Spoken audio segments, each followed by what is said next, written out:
தமிழ் திரைவானிலே விண்மீன்கள் என பல வெற்றி படங்கள் சிவாஜி கணேசன் அவர்களுடைய நடிப்புல வெளிவந்திருக்கின்றன. இருந்தாலும் தயாரிப்பாளர்கள் மற்றும் ரசிகர்களின் மிகப்பெரிய எதிர்பார்ப்புகளுக்கு மத்தியில் வெளிவந்து அதிர்ச்சி தோல்வி தந்த படங்கள் சிலவும் உண்டு. அதில் ஒரு படம் தான் 1960ஆம் ஆண்டு வெளிவந்த ராஜபக்தி திரைப்படம். பெரும் ஆவலுடன் பி ராஜமாணிக்கம் செட்டியார் தயாரித்த படம் ராஜபக்தி. படத்தை வேம்பு இயக்குனாரு. திரைக்கதை வசனத்தை அந்த காலத்துல நாடக வாத்தியார் அப்படின்னு புகழ் பெற்றிருந்த கள்ளப்பாட் MS முத்துகிருஷ்ணன் ஏற்றிருந்தார். படம் பிரம்மாண்டம் அப்படின்னு மக்கள் பாராட்ட வேண்டும் என்பது தயாரிப்பாளர்களின் மிக முக்கியமான நோக்கமாயிருந்தது. படத்தில் முன்னணி நட்சத்திரங்கள் குவிக்கப்பட்டிருந்தார்கள். சிவாஜி கணேசன் அவர்கள், TS Balaiah, MN Nambiar, P Bhanumathi, Padmini, Vyjayanthimala, Pandaribai, EV Saroja, stunt Somu, இப்படி நீண்டது நடிகர்கள் பட்டியல். 1960 வெளியான ராஜபக்தி படத்துல சிவாஜி கணேசன் அவர்களுடன் பானுமதி, பத்மினி, வைஜெயந்திமாலா ஆகிய மும்மணிகள் நடிச்சிருந்தாங்க. இதில் ஒரு வேடிக்கை என்னவென்றால், சிவாஜி அவர்களுக்கு ஜோடி இந்த மூவரில் யாருமே கிடையாது. பண்டரிபாய் தான் சிவாஜி அவர்களுக்கு ஜோடி. பத்மினிக்கு ஜோடி TS பாலையா. படத்திற்கு மூத்த இசையமைப்பாளர் G கோவிந்தராஜலு நாயுடு இசையமைச்சிருந்தாரு. கற்க கசடர அப்படின்ற ஒரு பாடல் அப்போது பிரபலம். ராஜபக்தி திரைப்படத்தில் இடம் பிடித்திருக்கக்கூடிய மற்றும் ஒரு அற்புதமான பாடல் தான் பார் முழுதும் இருள் பரப்பும் அப்படின்னு தொடங்கக்கூடிய பாடல். பால சரஸ்வதி அவர்கள் இந்த பாடலை ஃபென்டாஸ்டிக்காக பாடியிருப்பாங்க. பாடலுக்கு உண்டான வரிகளை ராஜவேலு அவர்கள் எழுதியிருப்பாரு. சர்வாதிகாரி சக்கரவர்த்தினியை எதிர்த்து போராடி அரசு வாரிசு உரிமையை நிலைநாட்டுவதே கதைக்கரு. ஆனாலும் இவர்கள் படத்தில் எடுபடவில்லை. இதற்கு அடிப்படையான காரணம் படத்தில் அவர்களுக்கு அளிக்கப்பட்டிருந்த முரணான கதாபாத்திரங்கள், ஜீரணிக்க முடியாத ஜோடி அமைப்புகள். குணம் கெட்ட கொடூர வில்லியாக சித்தரிக்கப்பட்ட சக்கரவர்த்தினி மதாசாலா கதாபாத்திரத்துல பானுமதியை நடிக்க வச்சிருந்தாங்க. வில்லி கதாபாத்திரம் இந்த கதி அப்படின்னா பிற கதாபாத்திரங்களின் நிலை அதைவிட கோரமாக அமைக்கப்பட்டிருந்தது. சிவாஜி அவர்களுக்கு ஜோடியாக பண்டரிபாய், TS பாலையாவுக்கு ஜோடியாக பத்மினி, MN நம்பியாருக்கு ஜோடியாக EV சரோஜா. வைஜெயந்திமாலா படத்தின் பெரும் பகுதியில் தனித்தே இருப்பாங்க. இது தவிர அவங்களுடைய கதாபாத்திரம் கதையோடு ஒட்டவும் இல்லை. அதனால நடிப்பில் அவரால் செயல்பட இயலவில்லை. படத்தில் சிவாஜி கணேசன் அவர்களுடைய நடிப்பு திறனை பயன்படுத்தி கொள்ளாதது பெரிய துரதிர்ஷ்டம் அப்படின்னு தான் சொல்லணும். 1960ஆம் ஆண்டில் எடுக்கப்பட்ட படங்கள்ல பெரிய பட்ஜெட் படமாக ராஜபக்தி வெளிவந்தது.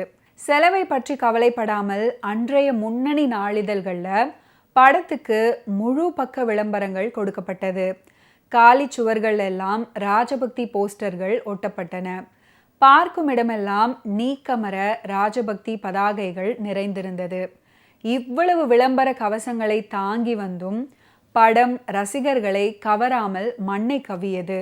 கதை, திரைக்கதை அமைப்புல கவனம் செலுத்தாது பிரபலமான நடிகர்களை மட்டும் நம்பி எடுக்கப்படும் படங்கள் தோல்வியை சந்திப்பது உறுதி அப்படின்ற படிப்பினையை திரையுலகுக்கு உணர்த்தியது ராஜபக்தி திரைப்படம்.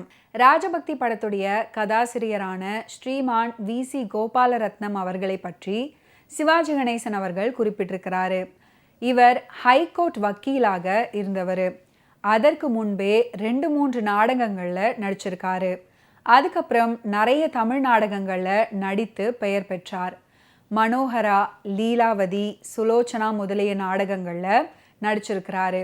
இவர் மைசூர் குப்பி கம்பெனியார் கன்னட பாஷையில் நடத்திய ராஜபக்தி அப்படின்ற நாடகத்தை அப்படியே வெகு அழகாக தமிழில் மொழிபெயர்த்து அதில் தானே முக்கிய ஆண் வேடம் ஏற்று பல முறை நடிச்சிருக்கிறாரு. மேலும் இவருடைய மாமனாராகிய VV ஸ்ரீனிவாச ஐயங்கார் எழுதிய 2-3 நாடகங்களில் சில காட்சிகளை சேர்த்து எழுதி சபையில் நடிச்சிருக்கிறாரு. அவற்றுள் முக்கியமானது சுல்தான்பேட் சப் அசிஸ்டன்ட் மாஜிஸ்ட்ரேட் அப்படின்றது. இவர் சுகுண விலாச சபையில உப தலைவராக பல வருடங்கள் இருந்து சென்னை சங்கீத நாடக சபையாரால் நடிப்பு கலைக்காக ஒரு பொற்பதக்கம் கொடுக்க பெற்றார். மதுரை ஒரிஜினல் பாய்ஸ் கம்பெனி நடத்திய சவுக்கடி சந்திரகாந்தா, பம்பாய் மேல் ராஜபக்தி போன்ற நாடகங்கள், இவை மூன்றுமே பின்னாட்களில் சினிமாவாக எடுக்கப்பட்டன அப்படின்ற ஒரு செய்தியும் இருக்கு. 1949 வாழ்க்கை அப்படின்ற திரைப்படத்தின் மூலம் தமிழ் திரையுலகில் தடம் பதித்த வைஜெயந்தி மாலா. அதுக்கப்புறம் ஹிந்தி திரையுலகில் கோலோச்சி இருந்தாங்க. அவ்வப்போது தமிழ்லையும் ஓரிரு திரைப்படங்களில் நடிக்க தவறியதில்லை.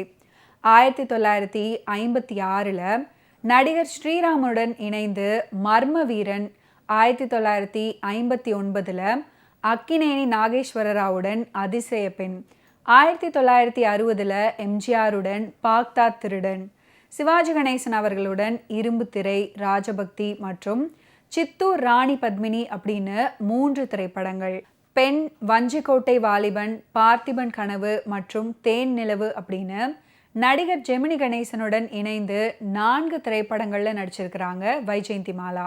பி. சுசீலாவை இசை உலகின் உச்சத்தில் தூக்கி நிறுத்திய பாடல்களில் ஒன்று அமுதை பொழியும் நிலவே அப்படின்றது எல்லா ரசிகர்களுக்கும் தெரிந்த உண்மை. அந்த பாடல் இடம்பெற்ற தங்கமலை ரகசியம் படத்துக்கு இசையமைத்தவர் டி.ஜி. லிங்கப்பா. திருச்சியில் ஒரு இசை குடும்பத்தில் பிறந்து வளர்ந்த இவரின் தந்தை கோவிந்தராஜலு நாயுடுவும் ஒரு மாபெரும் இசை கலைஞர். அவரும் பாக்தா திருடன், மாயமனிதன், ராஜபக்தி, கல்வனின் காதலி போன்ற பல படங்களுக்கு இசையமைச்சவர். அவர் இசையமைப்பிலையும் பி. சுசீலா அவர்கள் பல பாடல்களை பாடியிருக்கிறாங்க. ஓகே வியூவர்ஸ், இன்னைக்கு நிகழ்ச்சியில் நடிகர் திலகம் சிவாஜி கணேசன் அவர்களுடைய ஃபிலிம் கெரியரில் நடந்த பல இன்ட்ரெஸ்டிங்கான விஷயங்களை நீங்கள் பார்த்து தெரிஞ்சிருப்பீங்க. மீண்டும் அடுத்தடுத்த எபிசோட்ஸில் சந்திப்போம். நன்றி, வணக்கம்.